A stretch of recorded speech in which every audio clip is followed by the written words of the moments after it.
Welcome to YouTube channel Y R S class में एक बार फिर से आप सभी लोगों का बहुत बहुत स्वागत है।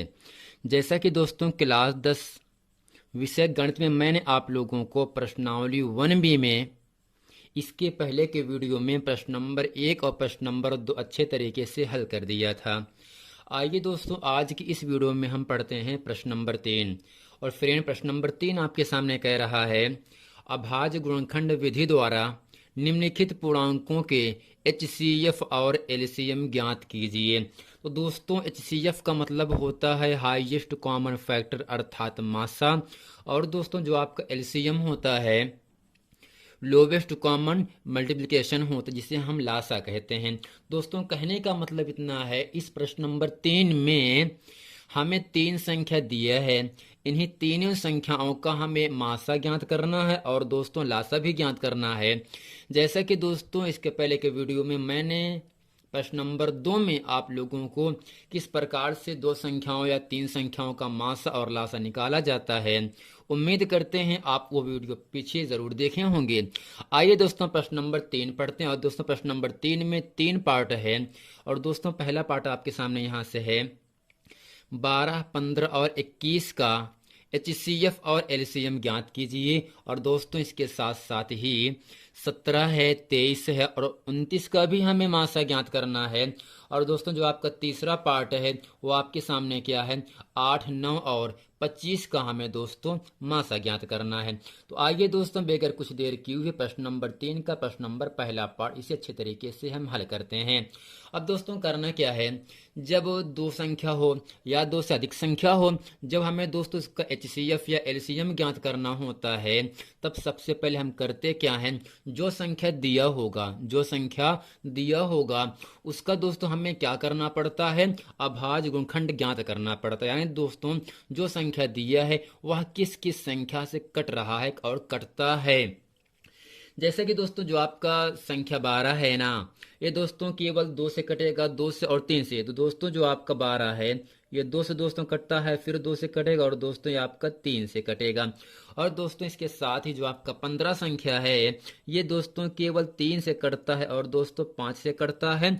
और दोस्तों इसके अलावा जो आपकी संख्या 21 है वो केवल दोस्तों 3 से और 7 से कटता है। अब दोस्तों ध्यान से बताइएगा, तो इसमें पहले हमें क्या पूछ रहा है, HCF पूछ रहा है ना। दोस्तों यहाँ पे लिखेंगे इसलिए 12, 15, 21 का दोस्तों यहाँ से लिखेंगे HCF। आपको मैंने दोस्तों इसके पहले पढ़ाया था, तो जो तीनों संख्या में मिले वही दोस्तों क्या होगा, आपके HCF होगा। दोस्तों आपको यहाँ से दिख रहा होगा 12, 15 और 21 का जो अभाज्य गुणनखंड आपके सामने मैंने किया, उसमें दोस्तों तीनों संख्याओं में तीनों गुणनखंड में केवल 3 3 ही आ रहा है ना। ये दोस्तों 3 क्या होगा, इन तीनों संख्याओं का मासा हो गया। और दोस्तों जब यहाँ LCM की बात कहे दोस्तों, LCM में जो मिले उसको भी लिख लो और जो ना मिले दोस्तों उसको भी लिखा जाता है। अब दोस्तों 12 में 2 2 बार आया तो यहाँ से लिखेंगे 2 गुणे 2, और दोस्तों 3 सब में आया है ना, तो दोस्तों 3 को लिखेंगे 1 बार और दोस्तों 5 भी लिखेंगे और दोस्तों 7 भी लिखेंगे।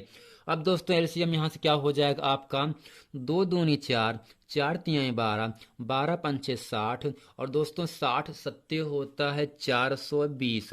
दोस्तों कहने का मतलब ये हो गया 12, 15 और 21 का मासा 3 हो गया। और दोस्तों इन्हीं तीनों संख्याओं का जो लासा हुआ वह आपके सामने 420 हो गया। तो फ्रेंड उम्मीद करते हैं प्रश्न नंबर 3 का पहला पार्ट इसे अच्छे तरीके से आप लोग समझ गए होंगे।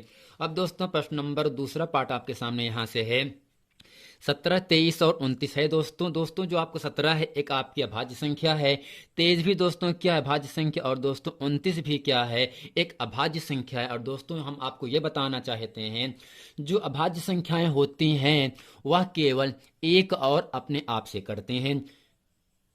तो दोस्तों यहाँ से जो आपका 17 है ये केवल दोस्तों 1 से कटता है और अपने आप अर्थात 17 से कटेगा। इसी प्रकार दोस्तों 1 से और 23 अपने आप से भी कटेगा।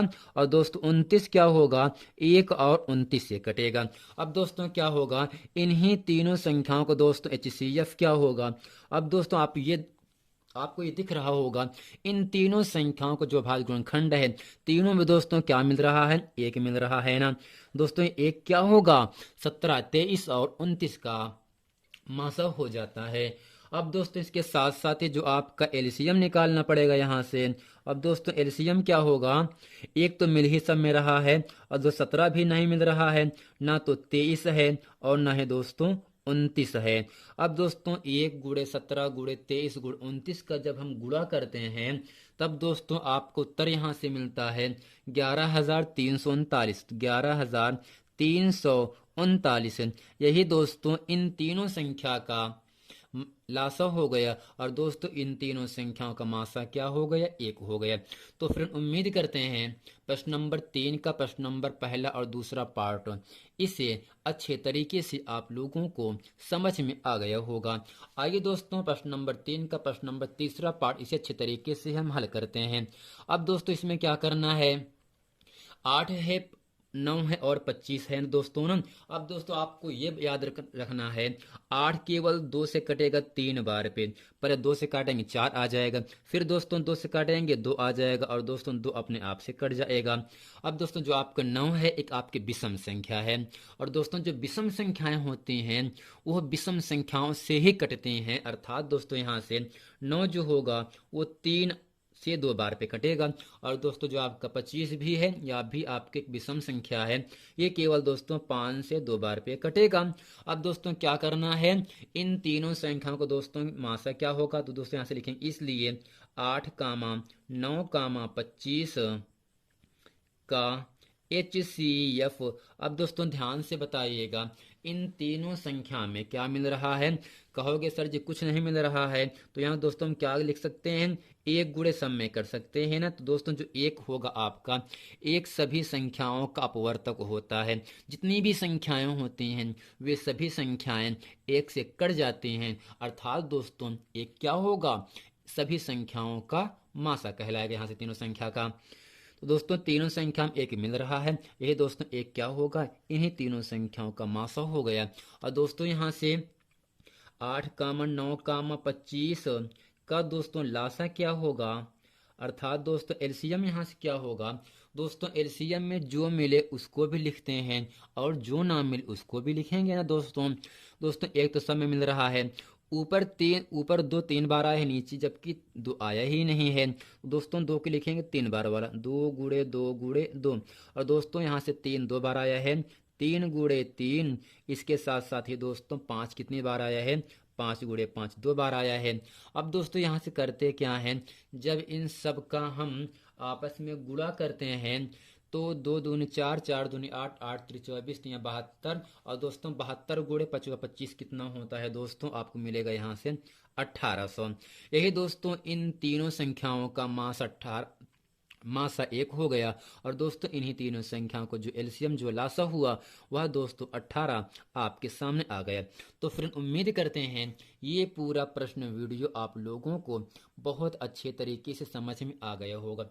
दोस्तों आपको केवल कुछ नहीं करना है, केवल आपको इतना ध्यान देना है जो संख्या दिया गया है वो किस किस संख्या से कट रहा है। जैसे यहाँ पर 12 दिया है, 15 है और 21 है ना।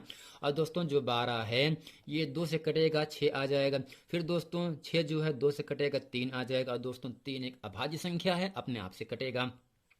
अर्थात दोस्तों यहाँ से जो आपका 12 है ये इसका जो गुणनखंड होगा 2 गुणे 2 गुणे 3 होगा और दोस्तों जो 15 है ये केवल 3 से और 5 से कटेगा। ठीक इसी प्रकार जो आपके 21 है वो 3 और 7 से कटता है। दोस्तों इतना करने के बाद जो तीनों गुणनखंड में मिले वही आपका दोस्तों मासा होगा। जैसा कि दोस्तों 12 में 3 आया है, 15 में भी दोस्तों 3 आया है और दोस्तों 21 में भी आपका 3 यहाँ से आ गया है। दोस्तों 3 क्या होगा, इन तीनों संख्याओं का मासा हो गया। और दोस्तों जो मिले उसको भी लिख लेना और जो ना मिले उसको भी, अर्थात दोस्तों एलसीएम में लिखते हैं ज्यादा बार वाला। जैसा कि ऊपर 2 2 बार आया है लिखेंगे 2 2 बार वाला और दोस्तों 3 सब में मिल रहा है ना, तो दोस्तों 3 को लिखेंगे केवल एक ही बार। 15 में 5 आया है 5 को लिखेंगे और दोस्तों 21 में 7 आया तो हम 7 को भी लिखेंगे। दोस्तों इतना लिखने के बाद सबका हम मल्टीप्लाई अर्थात गुणा कर देते हैं। दोस्तों यहाँ से मिल जाता है 420। दोस्तों यही 420 क्या होगा, इन तीनों संख्याओं का लासा हो गया अर्थात एलसीएम हो गया। तो दोस्तों ठीक इसी प्रकार मैंने प्रश्न नंबर तीसरे का दूसरा पार्ट किया और दोस्तों तीसरे का तीसरा भी पार्ट इसी प्रकार से मैंने किया। और दोस्तों मैं ये आशा करता हूँ कि आपको ये पूरा वीडियो अच्छे तरीके से समझ में आ गया होगा। मिलते हैं नेक्स्ट वीडियो में, तब तक के लिए थैंक यू।